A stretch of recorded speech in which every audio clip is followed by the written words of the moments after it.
Hola a todos y bienvenidos a mi canal de YouTube. Este es el 10º capítulo de esta serie Principios de Python y el día de hoy vamos a ver la segunda parte del capítulo de diccionarios.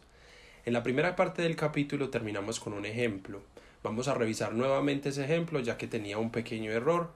Pasemos al editor de texto y comencemos con eso.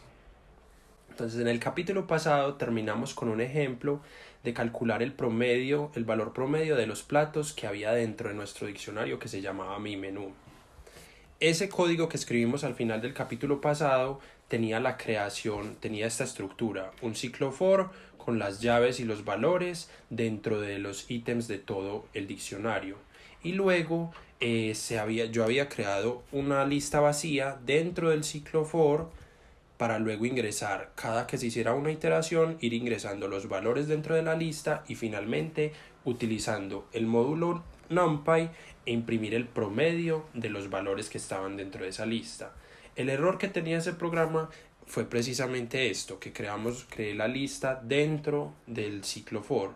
Entonces cada que había una iteración, la lista se volvía a crear vacía. Por lo tanto, al final de la iteración, al final de todos los ciclos, el único valor que había dentro de la lista era el último, 35.000. Y por eso, al sacar el promedio, nos dio que el promedio de los platos era de 35.000, cuando eso no es cierto. La forma de arreglar ese código es muy simple. Lo único que tenemos que hacer es escribir la lista por fuera del ciclo for. Y de esa forma, pues entonces veremos que al correr el programa, ya el promedio nos va a dar lo que es correcto, que es 24.500. Entonces el valor promedio de los platos en el menú es 24.500. Con eso arreglamos el ejemplo que hicimos al final del capítulo pasado. Y así podemos entonces empezar a mirar en este capítulo otras formas de utilizar los diccionarios. Vamos a revisar cómo usar las llaves para acceder a los valores que hay dentro del diccionario, cómo validar la existencia de llaves, sea con un if statement o con un try and except.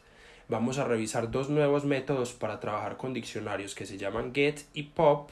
Y vamos a revisar nuevamente cómo iterar, ya no solamente a través de los items como hicimos en el capítulo pasado, sino iterar a través de las llaves, a través de los valores y a través de todos los elementos del diccionario para trabajar con ellos. Como en el capítulo pasado creamos un archivo que se llamaba Chapter 9, y allá fue donde creamos el diccionario, entonces con esta línea de código yo puedo importar el diccionario de ese archivo a este nuevo en el que estamos trabajando hoy para trabajar con él. Y vamos a importar también el módulo NumPy porque al final vamos a hacer algunos ejemplos con ese módulo. Entonces primero revisemos cómo usar las llaves para acceder a los diccionarios. Vamos a imprimir el diccionario, mi menú. Entonces nosotros veíamos que esto es un diccionario que tiene pares de llaves y valores, cuyas llaves en este caso son nombres de platos y los valores son el valor de ese plato.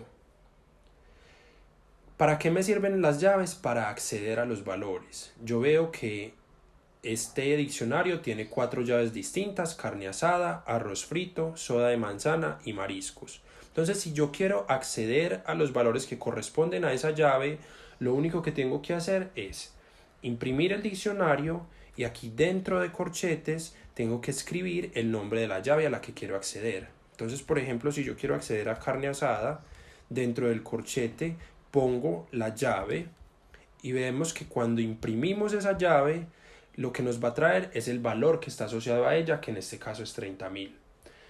Había otra llave que se llama soda de manzana, entonces si yo pongo allí dentro de los corchetes soda de manzana, el valor el valor que se me va a imprimir es precisamente este asociado a esa llave, que en este caso es 8.000. Entonces de esa forma puedo acceder a los valores de un diccionario utilizando las llaves. Eso tiene un problema, y el problema es que yo tengo que saber el nombre de la llave para poder acceder al valor. Para eso puedo utilizar este if statement o un try and except statement, porque yo no siempre voy a saber que esa llave existe. Entonces ingresemos, por ejemplo, if mi menú, una llave que por ejemplo sea carne de cerdo, porque ahorita vimos que dentro de las llaves no hay ninguna que se llame así, carne de cerdo. es igual a, no sé, a 30.000, que la imprima. Entonces print mi menú carne de cerdo. Entonces esto nos va a dar un error. ¿Por qué? Pues porque no existe ninguna llave que se llame carne de cerdo. Aquí nos hizo falta cerrar el print statement. Lo imprimimos. Y pues no hay ninguna llave que se llame así. Entonces aquí nos da este tipo de error. Es un key error. ¿Qué quiere decir ese error? Pues que no existe ninguna llave que se llame carne de cerdo. Por lo tanto no nos puede traer el valor que está asociado a ella. Para eso vamos a usar este bloque de try and except. Y se usa de la siguiente forma. Yo pongo el try aquí dentro del bloque. Entonces le digo que me imprima print mi menú, que es el diccionario, que me imprima el valor asociado a la llave que se llama carne de cerdo. Y luego, except, si hay un key error, entonces que imprima ese valor no existe dentro del menú. Listo. Guardamos, corremos el programa y lo que él va a hacer es, va a ir a revisar dentro del diccionario y va a buscar por una llave que se llame carne de cerdo. Si la encuentra, va a imprimir el valor que está asociado a esa llave. Si no la encuentra, va a ejecutar el mensaje que dejamos dentro del bloque de except. Así puedo validar la existencia de llaves e imprimir algún valor en caso de que esa llave no exista. Lo siguiente es utilizar los métodos get y el método pop para acceder también a valores dentro de diccionarios utilizando las llaves. El primero va a ser el método get. Entonces digámosle que nos imprima nuevamente el diccionario que se llama mi menú, que nos imprima la llave que se llama carne asada, y en caso de que no la encuentre, entonces coma, que nos imprima un mensaje que diga ese plato no existe dentro del menú. Entonces esto es otra forma de hacer una validación de las llaves, como hicimos con el bloque try and except, pero de forma más resumida. El argumento de, aquí nos faltó el get, entonces mi menú punto get, y aquí sí dentro del paréntesis ponemos el nombre del diccionario, mi menú, carne asada,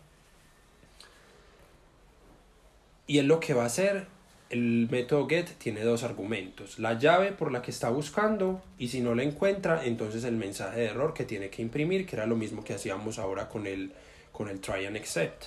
Entonces vamos a guardar esto y a correr el programa. Entonces miren que él trae 30.000, porque claro, carne de asada, sí existe. Pero si aquí en vez de la llave carne asada vuelvo y escribo carne de cerdo, pues como ya vimos que esa llave no existe dentro del diccionario, lo que va a hacer, guardemos nuevamente aquí el programa, carne de cerdo, eso, corrámoslo, y miren que lo que trae o lo que imprime es el mensaje que pusimos como segundo argumento del método get. Funciona de la misma forma el método pop, solo que pop nos sirve o lo utilizamos en vez de traer valores para eliminar valores del diccionario. Entonces si yo pongo el nombre del diccionario mi menú.pop y dentro del paréntesis también tengo que poner dos argumentos, el primero es la llave que quiero eliminar y el segundo el mensaje que quiero que se imprima en caso de que esa llave no exista. Entonces dejémoslo así con llave carne de cerdo y con ese mensaje. Si yo intento correr este programa, miren que se imprime nuevamente el mensaje, ese plato no existe dentro del menú. ¿Por qué? Porque él está intentando eliminar un plato que se llama carne de cerdo. Como ese plato no existe, entonces imprime este mensaje. Vamos a imprimir aquí debajo el menú completo para que vean que si yo corro esta línea de código, como no existe el plato carne de cerdo, él imprime ese valor y cuando imprimimos el diccionario, pues tiene los platos que ya tenía desde el principio. Pero si aquí dentro de la llave yo pongo carne asada, como esa llave sí existe, entonces este método pop lo que va a hacer es imprimir el valor que correspondía a esa llave, sacarlo del diccionario y miren que cuando yo imprimo el menú ya no contiene ese plato, ya no contiene ni la llave ni el valor carne de cerdo. De esa forma funcionan el método get y el método pop. Lo último es utilizar ciclos for para recorrer las llaves, los valores o los ítems del diccionario. Vamos a revisar primero cómo recorremos las llaves. ¿Cómo hacemos eso? Con un ciclo for. Entonces, para las llaves en mi diccionario, que en este caso se llama mi menú, debemos poner aquí punto keys, porque lo que estoy recorriendo es las llaves, dos puntos, dentro del ciclo for, digámosle por ejemplo que nos imprima esas llaves, que nos imprima la llave. Si yo corro este programa, entonces miren que se me imprimen todas las llaves: carne asada, arroz frito, soda de manzana y mariscos. Lo siguiente sería recorrer los valores. Eso también lo hacemos con un ciclo for. Entonces aquí para los valores dentro del diccionario, que en este caso se llama mi menú, pero en este caso entonces vamos a poner punto values y que ahora entonces imprima los valores. Entonces print esos valores, el valor. Y miren que aquí lo que se me imprime es precisamente los valores de mi diccionario: 30.000, 25.000, 8.000 y 35.000. Lo último sería recorrer ambas cosas al mismo tiempo, tanto la llave como el valor. Entonces para llave, valor en el diccionario, y aquí ponemos entonces punto items, que imprima ambas cosas al tiempo, que imprima tanto la llave como el valor. Si yo corro este programa, vean que se imprime ambas cosas al tiempo: llave, valor, llave, valor, llave, valor, llave, valor. Esto me sirve poder recorrer un diccionario, que es un objeto iterable, y acceder ya sea a las llaves o a los valores o a ambas cosas al tiempo. Me sirve para poder hacer ejercicios con eso. Supongamos, por ejemplo, que yo quiero saber cuántos platos tiene mi menú. Una forma de hacer eso sería recorrer todas las llaves, almacenarlas en una lista y al final contar la longitud de esa lista. Eso me va a dar exactamente la cantidad de platos que tiene mi menú. Para eso vamos a crear una lista vacía aquí antes del ciclo que se llame platos. Luego voy a recorrer las llaves en el menú punto llaves y que cada que haga una iteración meta esa llave dentro de la lista.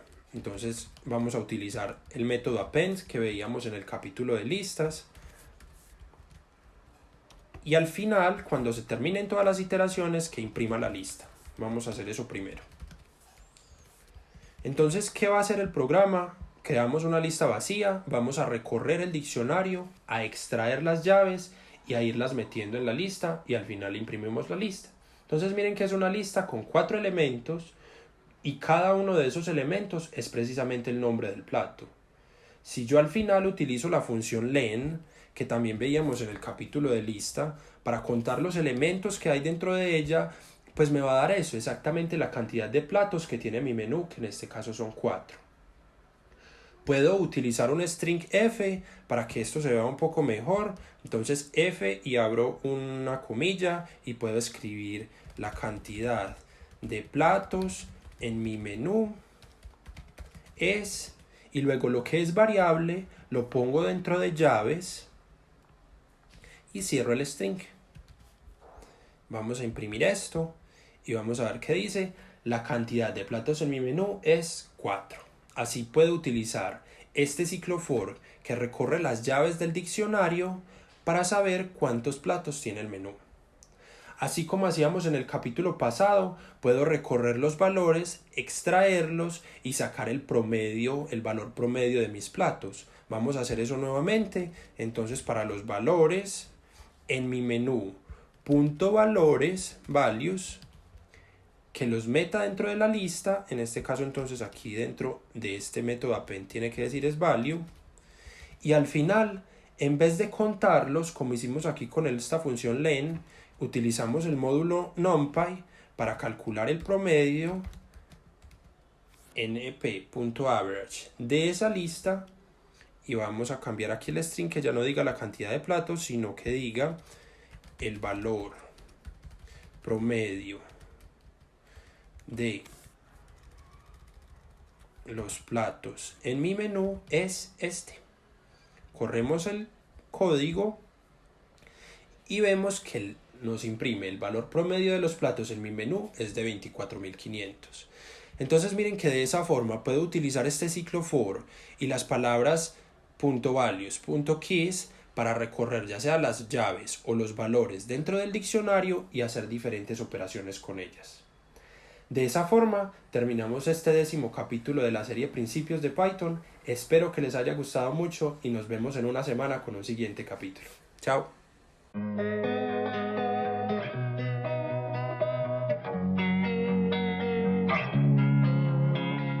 Losing time, I'm fading fast.